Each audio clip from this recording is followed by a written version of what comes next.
ये ऐसा गुलाम मीडिया दिया जो सरकार से सवाल नहीं कर सकते। अगर आप हिंदू राष्ट्र में यकीन ही करते हैं तो प्रधानमंत्री नरेंद्र मोदी उसके श्रेष्ठ नागरिक हैं कि नहीं? लेकिन वो तो 8 साल से प्रेस कॉन्फ्रेंस नहीं कर सके। लेकिन गौतम अडानी कहीं से भी इस देश की पहचान नहीं है। एक छोटी सी रिपोर्ट से आप देखिए उनका साम्राज्य ढह गया, एक छोटी सी रिपोर्ट से ना। वरना तो भारत में अगर कोई पत्रकार लिख दे तो मानहानि कर देते थे, मगर यहां तो आपकी चौकियां लूट ली गईं और जिस पर लूटने का इल्जाम लगा उसने ही कह दिया वो चौकीदार है। तो अब क्या कर सकते हैं? तो मेरे सरकार का ही आंकड़ा है कि 10,000 रुपया महीना कमाना इस देश में कितना मुश्किल है। जो ज्यादातर नई नौकरियां दिख रही हैं वो डिलीवरी बॉयज की दिख रही हैं। तो वो सारे न्यूज चैनल कह रहे हैं कि भारत पर हमला हो गया है, पर वो सारे न्यूज चैनल तब तो नहीं कह रहे थे कि 12,000 इसी देश के बिजनेसमैन जब अलग अलग कारणों से बिजनेस डूबने के कारण सुसाइड कर रहे हैं। इससे कम किसी भी नेशनलिज्म की परिभाषा में ये फिट नहीं बैठता है कि आप गौतम अडानी को डिफेंड करने जाएं। किसी भी नेशनलिज्म की परिभाषा में नहीं फिट बैठता है कि तुमने ऐसा हिंदू राष्ट्र क्यों चाहा कि जहां एक जज इंसाफ ना कर सके।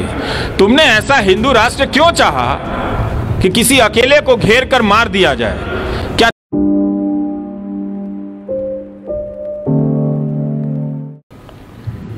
सरकार का ही आंकड़ा है कि 10,000 रुपया महीना कमाना इस देश में कितना मुश्किल है। जो ज्यादातर नई नौकरियां दिख रही हैं वो डिलीवरी बॉयज की दिख रही हैं, पर उनकी सामाजिक सुरक्षा कितनी खराब है। आप उनको देखिए कि वो कम पैसे में दिन रात, उस वक्त में जब सड़क पर बाइक चलाने के लिए जगह नहीं है, उसी जैम के भीतर में उनके लिए एक रोजगार आया है। जो डिलीवरी कर रहे हैं, घरों में भाग रहे हैं, हाँफ रहे हैं, लेकिन महीने का 10,000 या 20,000 रुपया भी नहीं कमा पा रहे हैं। तो ये जॉब क्रिएट किया है इन्होंने इनकी आर्थिक नीतियों में। ये इन्होंने, अगर इनकी जगह कांग्रेस होती तो हम दावे के साथ नहीं कह सकते कि इससे अलग आर्थिक सृजन होता, इकोनॉमिक क्रिएटिविटी होती, क्योंकि एक ही आर्थिक नीतियों के खानदान से दोनों आते हैं। अब दावा किया जा रहा है कि वहाँ सोच बदल रही है कांग्रेस में और वो इन चीज़ों की आलोचना कर रहे हैं, पर अभी भी साफ साफ देखना बाकी है कि इन आर्थिक नीतियों का विकल्प वो क्या पेश करते हैं। करना पड़ेगा उनको लिखित दस्तावेज के रूप में। लेकिन दोनों पार्टियों ने रिटन तरीके से अपने इकोनॉमिक एजेंडे को साफ साफ नहीं किया। उसमें दावे हैं, कभी वो 2047 पर चले जाते हैं, कभी वो 21वीं सदी के ख़त्म हो जाने के डेडलाइन पर चले जाते हैं। हर साल वो डेडलाइन बढ़ाते हैं, हर साल उनकी ट्रिलियन इकोनॉमी के दावे बढ़ते चले जाते हैं और हर साल वो जो उनके पास दिखाने के लिए कुछ होता नहीं है तरक्की के नाम पे। तो यही दिखाते हैं कि $1 बिलियन का निवेश आया, पर ये नहीं बता पाते कि अडानी की कंपनी में जो निवेश आया वो मॉरिशस से कैसे आ गया, आया कि नहीं आया। तो जो आर्थिक नीतियां हैं वो ज़रूर कुछ घरानों के लिए समृद्धि देने वाली हैं, पहले से भी चली आ रही हैं। हमको उन नीतियों की निरंतरता को तोड़ने की ज़रूरत है, क्योंकि उन नीतियों को बहुत साल दे दिए गए। हर दौर की सरकार में, कांग्रेस की सरकार में भी और बीजेपी की भी सरकार में करीब करीब 20-20 साल दे दिए गए। अगर आप वाजपेयी सरकार का भी मिला लें, मोदी सरकार का भी मिला लें, तो दोनों तरफ 15 से 20 साल का मिला के कोई 90 से लेकर अब तक कोई 30 साल से ज़्यादा का वक्त दे दिया गया। और इस वक्त उन नीतियों से ज़रूर समाज में कुछ समृद्धि आई है, कुछ बढ़ोतरी हुई है, लेकिन अंत में जाकर यही दिखता है कि कोई 25,000 रुपया भी कमा नहीं पाता है। तो इन चीज़ों की बात आप कैसे करेंगे?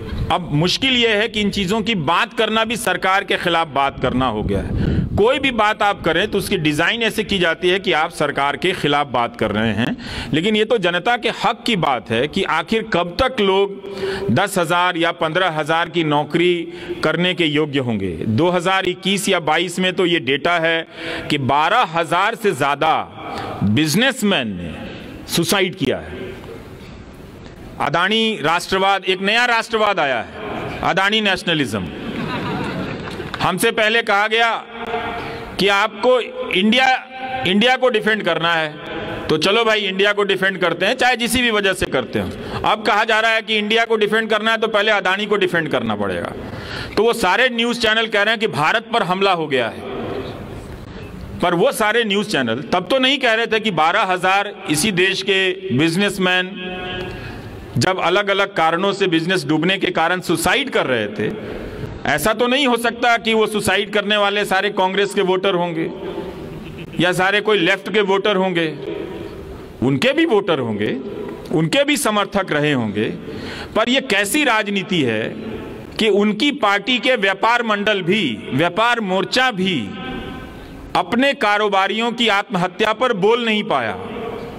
आप सोचिए, आप तो फिर भी बोल रहे हैं, लेकिन उनके समर्थक होने की कीमत कितनी बड़ी है कि उनकी बिरादरी के लोग सुसाइड कर रहे हैं। और कोई भी इस देश में बिजनेसमैन या बिजनेस का कोई भी संगठन ये बात कहने की हिम्मत नहीं रखता है कि इतने सारे व्यापारी, अगर आपकी नीतियां हैं, 20 लाख करोड़ के लोन का ऐलान किया गया था कोरोना के समय, वो लोन किसको गया, कहां गया, कैसे बटा कि ये 12,000 लोगों को सुसाइड करनी पड़ी। तो आप अपनी बिरादरी के, अपने संगठन के सदस्यों के प्रति भी ईमानदार नहीं हो पाते हैं, उनके मरने पर भी आवाज नहीं उठा पाते हैं। तो ऐसा लोकतंत्र तो क्यों चाहिए? और इस लोकतंत्र का क्या करना है फिर? ये तो ये लोकतंत्र नहीं है ना कि आप उनके सपोर्टर हैं, उनके लिए चंदा जुटाते हैं, मगर आपका साथी, उसको लोन नहीं मिला और वो सुसाइड करता, आप बोल नहीं पाते हैं, और फिर आपको अदानी के लिए झंडा लेकर निकलना पड़ता है, जो अदानी और जिनका जो साम्राज्य है एक दिन आपके ही बिजनेस को निगलने वाला है। और जो भी नेशनलिज्म का रूप होगा, कम से कम किसी भी नेशनलिज्म की परिभाषा में ये फिट नहीं बैठता है कि आप गौतम अदानी को डिफेंड करने जाएं। किसी भी नेशनलिज्म की परिभाषा में नहीं फिट बैठता है। आप नेशनलिज्म की परिभाषा से, उससे प्रेरित होकर उद्योग धंधे स्थापित कर सकते हैं। इतिहास में लोगों ने किया है, नए नए ब्रांड बनाए हैं, और वो सारे ब्रांड देश और देश के राष्ट्रवाद की पहचान भी बने हैं। लेकिन गौतम अदानी कहीं से भी इस देश की पहचान नहीं है। एक छोटी सी रिपोर्ट से आप देखिए उनका साम्राज्य ढह गया, एक छोटी सी रिपोर्ट से ना। वरना तो भारत में अगर कोई पत्रकार लिख दे तो मानहानि कर देते थे। मैं तो सोच रहा था कि अदानी मानहानि एंटरप्राइजेस कंपनी का नाम बनाएंगे ये अलग। अब अगर इन्हें अगर मानहानि करनी होगी तो एक कंपनी बनानी होगी, एक सीईओ, मानहानि सीईओ डिफेमेशन रखना होगा, जो तमाम तरह के पत्रकारों को मानहानि के दायरे में लाता रहेगा, केस करता रहेगा। तो हम सबको इन सब आर्थिक असमानताओं को और ज्ञान की असमानता को मुझे लगता है कि सबसे ऊपर रखने की जरूरत है। उसके बाद आर्थिक असमानता है और उसके साथ साथ सामाजिक असमानता भी है, वो उस आर्थिक असमानता के दायरे में है। लेकिन ज्ञान की असमानता के मारे तो हमारे वही लोग ज़्यादा हैं जो सामाजिक असमानता का दंश झेल रहे हैं। तो इन तीनों असमानताओं की पहचान करें और कोई रास्ता निकालें। तो अब तो आप कोई भी बात कहिए तो आपका जब देशद्रोही का टैग है तो वो लग जाता है। तो मैं सोचता हूँ देशद्रोही कौन होता है? देशद्रोही हमेशा जो वही होते हैं जो सत्ता में होते हैं, क्योंकि जनता में जो होता है वो विद्रोही होता है। तो ये जो देशद्रोही लोग हैं ये संविधान की शपथ लेते हैं और संविधान का उल्लंघन करते हैं। फर्जी यूएपीए लगा देंगे, फर्जी एनएसए लगा देंगे, तो इनसे बड़ा तो कोई देशद्रोही नहीं हुआ ना। आम जनता ने तो अपनी सामाजिक आर्थिक जिम्मेदारियों का निर्वहन करने के लिए शपथ नहीं ली है, वो संविधान की बदौलत उसका नागरिक जरूर है। पर ये तो जब जिस दफ्तर में जाते हैं बाकायदा उस किताब की शपथ लेते हैं और ठीक उसका उल्लंघन करते हैं। तो जो स्कोप देशद्रोही होने का है वो पावर में बैठे लोगों का ज्यादा है। जनता में ज्यादा से ज्यादा लोग विद्रोही हो सकते हैं, है कि नहीं सर? जी हाँ, बिल्कुल। अब रही बात कि भारत में जो नागरिकता और उसकी अवधारणा को आम जनों के बीच में ठीक से नहीं समझा गया, उस पर बहुत ज्यादा बहस नहीं हुई भी तो आज के दौर में इतना जब संचार विकसित नहीं था तो जनता के बीच नहीं हुई। तो जनता ने उस नागरिकता को अपने तरीके से समझा और बहुत खूबसूरत तरीके से समझा। लेकिन जब ये संचार के साधन माध्यम जब आए, तरह तरह का मीडिया जब आया, नाम उसका मीडिया हुआ, उसमें से मीडिया का काम ही गायब हो गया। तो जो संवैधानिक कॉन्स्टिट्यूशनल सिटीजनरी होनी चाहिए थी उसके जगह एक धार्मिक नागरिकता खड़ी करने की कोशिश की गई। और उसके साथ साथ धार्मिक नागरिकता आप हिंदू नागरिकता कह सकते हैं। और अब उस तरह से अब किताबें भी लिखी जा रही हैं इस तरह के थीम पर। आज ही मैं किसी किताब का टाइटल देख रहा था। तो एक धार्मिक नागरिकता खड़ी करने की कोशिश की गई और इस नागरिकता का जो आधार था उसमें सूचना गायब था। सूचना थी नहीं। सूचना, हम सब ज्यादातर लोग इस देश में सूचना विहीन नागरिकता जीते हैं। ज्यादातर लोग अखबार और टेलीविजन या किसी भी प्रकार की सूचना से, ईमानदार सूचना से दूर रहे, लंबे समय तक दूर रहे। उनके पास इंस्टीट्यूशंस के भीतर जो खराबियां आ रही हैं, उन खराबियों की जानकारी जो पहुंचती थी उसके माध्यम राजनीतिक दल ही थे, विरोधी दल थे, विपक्ष के दल थे, उससे ज्यादा पहुंचा करती थी कि इंदिरा गांधी ने क्या किया या किसी दूसरे प्रधानमंत्री ने इन इंस्टीट्यूशंस का क्या किया है। तो सबसे पहले विपक्ष पर हमला किया गया। आपके भीतर से विपक्ष के होने की संभावना समाप्त कर दी गई। इंफॉर्मेशन को करप्ट कर दिया गया। सर, जब इंफॉर्मेशन करप्ट हो जाए तो और आपके पास इंफॉर्मेशन ना हो तो आप नागरिक हो सकते हैं कहलाने के लिए, पर नागरिकता का जो धर्म होता है उसे निभाने के लिए आप इक्विप्ड नहीं होते हैं, उससे लैस नहीं होते हैं। तो एक धार्मिक नागरिकता थोपी गई, जिसे आप हिंदू नागरिकता के तौर पर देख सकते हैं। राजनीति में धर्म का आना, कई लोग कहते हैं कि हमारा देश कई तरह के धर्मों का देश है और राजनीति को, सामाजिक आचार व्यवहार को आप धर्म से अलग नहीं कर सकते। बिल्कुल नहीं कर सकते हैं। नेता धार्मिक समारोहों में आते जाते रहेंगे, चाहे वो व्यक्तिगत रूप से जाएं या राजनीतिक रूप से जाएं या उनका जो भी करें।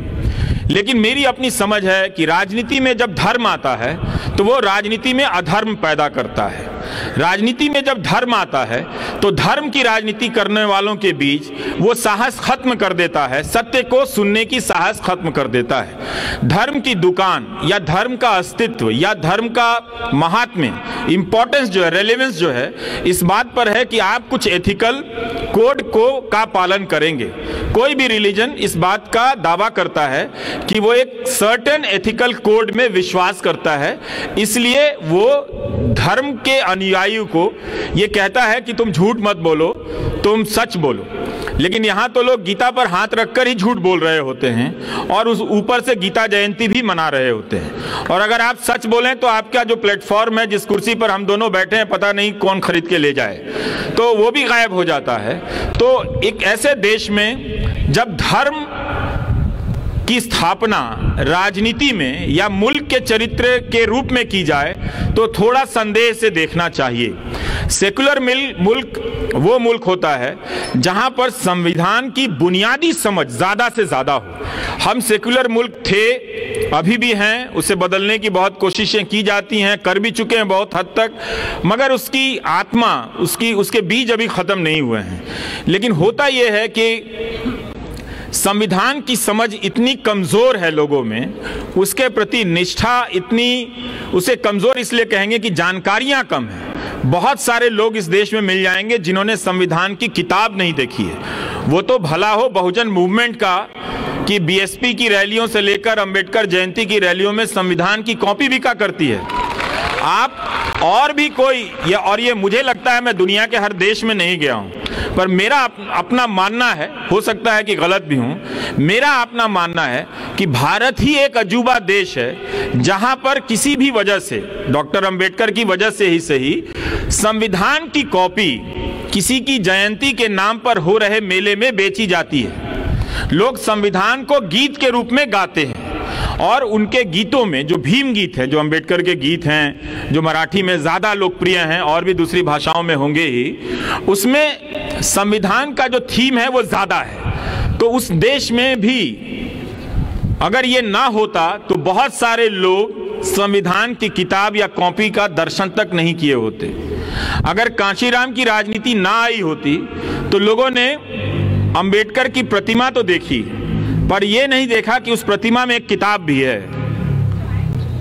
उस किताब के बगैर बहुत कम अंबेडकर की मूर्तियां लगाई गई हैं। अगर एक हाथ उनका उठा हुआ है, एक उंगली सामने की तरफ है, तो एक हाथ में वो संविधान की किताब भी है। तो कॉन्स्टिट्यूशन को जनता के बीच ले जाने का काम अभी भी पूरा नहीं हुआ। बहुजन मूवमेंट ने हमें ये राजनीतिक विरासत में सौंपने का काम किया है, या उसे आप अंबेडकर मूवमेंट कहें जिसने महाराष्ट्र में ये काम किया है, तो संविधान जनता तक पहुंचा नहीं। तो नागरिकता या देश, इसकी समझ आप जरूर धर्म, उसकी संस्कृतियों, क्योंकि ये सब उसकी उसकी शिराएं हैं, इसके बगैर तो शरीर बनता नहीं है, मगर आत्मा तो संविधान है। और जो सेक्युलर देश है उसका मतलब यह है कि वो कॉन्स्टिट्यूशनल देश हो। उसका मतलब है कि आप संविधान की नज़र से सबको बराबर समझें। उसका मतलब ये नहीं कि आप किसी एक धर्म के लोगों को आप इतना प्रताड़ित कर दें, उसके अधिकार बोध खत्म कर दें और दूसरे लोग शांतिपूर्ण तरीके से उसे देखें, सहमति जताएं। नागरिक हम नहीं हैं। नागरिक अगर हम होते तो एक नागरिकता के आधार पर दूसरे नागरिक के साथ हो रही गलतियों को, ज्यादतियों को हम महसूस करते। हम सामाजिक जरूर हैं, हम पारिवारिक बहुत ज्यादा हैं। तो अपने परिवार में कोई बीमार होता है तो हम बहुत चिंतित होते हैं। अपने देश में किसी को अवैध रूप से सिद्दीक कप्पन, जिसने वो रिपोर्ट तक ना लिखी और उसे 28 से 18 महीने के लिए जेल में डाल दिया गया, हम उसके दर्द को महसूस भी नहीं करते हैं। ये इसलिए नहीं होता है क्योंकि हमारे भीतर नागरिकता नहीं है, हमारे भीतर संविधान आधारित राष्ट्र नहीं है, हमारे भीतर संविधान आधारित सेक्युलर समझ नहीं है। हमने सेक्युलरिज्म को हमेशा धर्म के कॉन्टेक्स्ट में समझा है, हमने सेक्युलरिज्म को कॉन्स्टिट्यूशनल ड्यूटी के रूप में नहीं समझा है। संविधान ने बाद में इसे जोड़ा गया या नहीं जोड़ा गया, संविधान अपने तमाम अधिकारों से और अपने तमाम बिंदुओं से हम सबको यही कर्तव्य दिया कि आप एक दूसरे के लिए महसूस करेंगे, एक दूसरे के लिए सुरक्षा चौकीदार बनने का काम करेंगे। मगर यहां तो आपकी चौकियां लूट ली गईं और जिस पर लूटने का इल्जाम लगा उसने ही कह दिया वो चौकीदार है। तो अब क्या कर सकते हैं? तो मेरी नज़र में ये बहस चलती रहनी चाहिए। ये मैं इसमें लेकर मैं अपने तौर पर बहुत स्पष्ट हूं कि हिंदू राष्ट्र भी होगा तो क्या उसमें कोई जज इतना डरपोक होगा कि बेल नहीं देगा? तब तो हमें ऐसा हिंदू राष्ट्र भी नहीं चाहिए। जो लोग हिंदू राष्ट्र की कल्पना में दिन रात खपाए बैठे हैं, मैं उन्हीं को बुलाकर पूछना चाहता हूं कि तुमने ऐसा हिंदू राष्ट्र क्यों चाहा कि जहां एक जज इंसाफ ना कर सके? तुमने ऐसा हिंदू राष्ट्र क्यों चाहा कि किसी अकेले को घेर कर मार दिया जाए? क्या तुमने इसके लिए हिंदू राष्ट्र चाहा? अगर आपको इतिहास में मौका मिला ये बनाने के लिए तो क्या आपने ये उत्तम आदर्श प्रस्तुत किया कि आप गौतम अडानी को लेकर सवाल उठा तो आप बोल नहीं पाए? क्या आप हिंदू धर्म का ये कमजोर चेहरा देखना चाहते हैं? हर धर्म अपने अनुयायी को एक चरित्र देता है और वो चरित्र है, आप सिख धर्म में जाइए, सिख धर्म ने सिखों को क्या दिया है? सिख धर्म ने सिखों को एक चरित्र दिया है, कैरेक्टर दिया है। आप हो जाएं कुछ भी, गुरुद्वारे में जाकर लंगर के बाहर जूते साफ करने पड़ेंगे। वो अपनी मर्सिडीज से उतरकर जूते साफ करते हैं। वो जाते हैं, खालसा इंटरनेशनल बनाकर टर्की में और सीरिया में मदद करने चले गए हैं। तो क्या ये हिंदू राष्ट्र के अगर सबसे बड़े नायक हैं तो क्या ये उनका किरदार है कि जब आरोप लगे तो आप जावेद अख्तर का डायलॉग चुरा कर बोलते हैं जाओ पहले उसका साइन लेकर आओ? तो ये क्या किरदार है? तो हम किसी भी तरीके से हिंदू राष्ट्र का कोई शिखर नहीं देख रहे हैं। अगर ये सपना था, जिस सपने को लेकर 100 साल चले हैं, तो हम उन्हीं की बात करते हैं। आपने ये दिखाया हमें कि आपने एक ऐसा अपना श्रेष्ठ नेता दिया जो अडानी का नाम लेकर नहीं बोल सकता है। इतना ही कहा जा सकता था कि जांच होगी, आप जांच पर भरोसा कीजिए, पर तब तक आप नहीं कह सके। आप लगे सरकारी योजनाओं का पैम्फलेट पढ़ने के लिए। वो तो हम सब जानते हैं आपकी योजनाओं के बारे में, कौन नहीं जानता है? तो अगर आप किसी धर्म के बारे में, अब 8 साल हो गए, तो आप बताइए कि उस धर्म की संकल्पना के हिसाब से आपने क्या दिया? ये ऐसा गुलाम मीडिया दिया जो सरकार से सवाल नहीं कर सकते। अगर आप हिंदू राष्ट्र में यकीन ही करते हैं तो प्रधानमंत्री नरेंद्र मोदी उसके श्रेष्ठ नागरिक हैं, है कि नहीं? लेकिन वो तो 8 साल से प्रेस कॉन्फ्रेंस नहीं कर सके। भाई हिंदू धर्म तो सबसे खुला धर्म है। आप कहीं से कोई आ जाइए, एक संप्रदाय बना लीजिए, एक देवता ले आइए, सब कहेंगे हमें स्वीकार है, ले आइए इनको भी। आप इससे बगावत करके कोई संप्रदाय बनाना चाहते हैं, बना लीजिए, वो भी स्वीकार है। वो चल रहा है इतने हजारों साल की परंपराओं से। इसी धर्म में के आज दयानंद सरस्वती जी की जयंती मनाई जा रही है, शायद दिल्ली में रैलियां निकल रही हैं। लेकिन दयानंद सरस्वती जी तो बनारस चले गए थे शास्त्रार्थ करने, पुराणों को लेकर। उन्होंने कहा कि मूर्ति पूजा का कोई प्रावधान नहीं है, बाकायदा वो शास्त्रार्थ हुआ था। तो किसी ने उन्हें पत्थर तो नहीं मारे ना बनारस में। वो एक पार्क में गए, तमाम तरह के पंडित आए ये समझाने के लिए कि मूर्ति पूजा का प्रावधान है, ये कहते थे मूर्ति पूजा का प्रावधान नहीं है।